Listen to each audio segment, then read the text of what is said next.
26th నైట్న hijra నాయకురాలు Hasni murder ఒకటి report అయింది. సో ఈమె ఆ రోజు నైట్ పార్లపల్లి విడలూరు మండలంకి సంబంధించి ఒక టెంపుల్కి వెళ్ళి రిటర్న్ వస్తున్నప్పుడు సో ఈ అండర్ బ్రిడ్జి దగ్గర ఈమె వస్తున్న వెహికల్కి సో ముందు సైడ్ వెనకల సైడ్ 2 వెహికల్స్ అడ్డం పెట్టి ఒక 10 మెంబర్స్ దాకా సీన్లో ఉండి ఆమెని మర్డర్ చేయడం జరిగింది. సో ఇప్పటి వరకు దీంట్లో మొత్తం 15 మంది ముద్దాయిల్ని మనం ఐడెంటిఫై చేసాం. సో ఈరోజు మనం 12 మంది ముద్దాయిల్ని అరెస్ట్ చేయడం జరిగింది.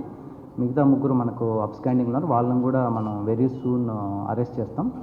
దీనికి మెయిన్ మోటివ్ ఏంటంటే సో 2 గ్రూపుల మధ్య, అంటే ఏదైతే ఈ హిజ్రా గ్రూప్స్ ఏవైతే ఉంటాయో ఆ 2 గ్రూప్స్ మధ్య సుప్రమసీ లేకుంటే ఆధిపత్య పోరు కోసం అని చెప్పేసి జరిగినది. దీన్ని సో ఈ ఆధిపత్య పోరులో ఎవరైతే ఉన్నారో అలేఖ్య అని చెప్పేసి సో ఆమె ఈ డిసీజ్డ్ ఎవరైతే ఉన్నారో సో ఆమెకి ఇంతకుముందు ఆమె ఏదైనా సెటిల్మెంట్ చేసినప్పుడు కానీ ఏదైనా ఇష్యూస్ అప్పుడు ఒక పర్సన్ ఇప్పుడు మనకు ఏవన్నీ ఎవరైతే ఉన్నారో అతనికి కొద్దిగా హ్యూమిలియేషన్ అవన్నీ చేయడం వల్ల సో ప్రీవియస్ గ్రడ్జెస్ ఉన్నాయన్నమాట. దాన్ని యూటిలైజ్ చేసుకొని ఫైనాన్షియల్గా నేను సపోర్ట్ చేస్తాను, సో ఆమెని మర్డర్ చేయాలని చెప్పేసి వీళ్ళు మాట్లాడుకొని చేయడం జరిగింది. ఒక 1 వీక్ ముందు నుంచి వీళ్ళు కొద్దిగా ప్లాన్ చేసుకున్నారు.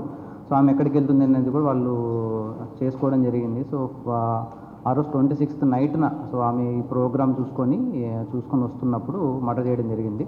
సో మర్డర్ మనకు నైట్ అరౌండ్ 10 o'clock జరిగింది. బై మార్నింగ్ కల్లా మనము ఎవరు చేశారని చెప్పేసి మనం ఐడెంటిఫై చేయడం జరిగింది. దాని టెక్నాలజీ కూడా యూజ్ చేసి బై మార్నింగ్ కల్లా మనం ముద్దాయిలందరినీ ఐడెంటిఫై చేయడం జరిగింది. దీంట్లో చాలా టీమ్స్ చాలా ఎఫర్ట్స్ పెట్టడం వల్ల మనకు జరిగింది. ఎక్కడ ఎలాంటి అలిగేషన్స్కి ఫస్ట్ ఆఫ్ ఆల్ మనం ఛాన్స్ ఇవ్వకూడదని చెప్పేసి మనము ఈ 26th జరిగినా కూడా ఈరోజు ప్రెస్ మీట్ పెట్టడం మెయిన్ రీజన్ ఏంటంటే చాలా మనకు థియరీస్ వచ్చాయన్నమాట. సో వాటికి ఎలాంటి దాన్ని స్కోప్ ఇవ్వకోకుండా పోలీసుల మీద ఎలాంటి అలిగేషన్స్ లేకుండా ఉండడం కోసం మనం ఇంత టైం తీసుకొని అందరూ ఎవరైతే ఇన్వాల్వ్ అయిన ప్రతి ఒక్కరిని మనం ఈ కేసులో ముద్దాయిలుగా చూపించడం జరిగింది. దీంట్లో డిఎస్పీ గారు పర్సనల్గా మానిటర్ చేస్తూ వాళ్ళ సబ్ డివిజన్కి సంబంధించిన సిఐస్ అందరినీ ఇన్వాల్వ్ చేసి మనము ఇది చేయడం జరిగింది. మిగతా 3 ముద్దాయిలను కూడా మనం వెరీ సూన్ అరెస్ట్ చేయడం జరుగుతుంది.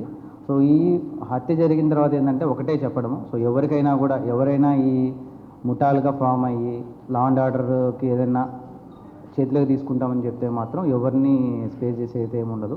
సో ప్రతి ఒక్కరూ లా అబైడింగ్గానే ఉండాలి. ఎవరైనా లా అండ్ ఆర్డర్కి కానీ ఏదైనా పీస్ డిస్టిక్లో ఏదైనా మనము డిస్టర్బ్ చేస్తామంటే మాత్రం వాళ్ళని స్పేస్ చేసే అయితే ఉండదు. సో ఎస్హెచ్ఓస్కు డిఎస్పీస్కి కూడా చెప్తున్నాను. సో మీ ఏరియాస్లో ఎవరైనా ఇలాంటి రౌడీ ఎలిమెంట్స్ ఉంటే వాళ్ళని పర్సనల్గా మానిటర్ చేయడం కూడా చెప్పడం జరిగింది.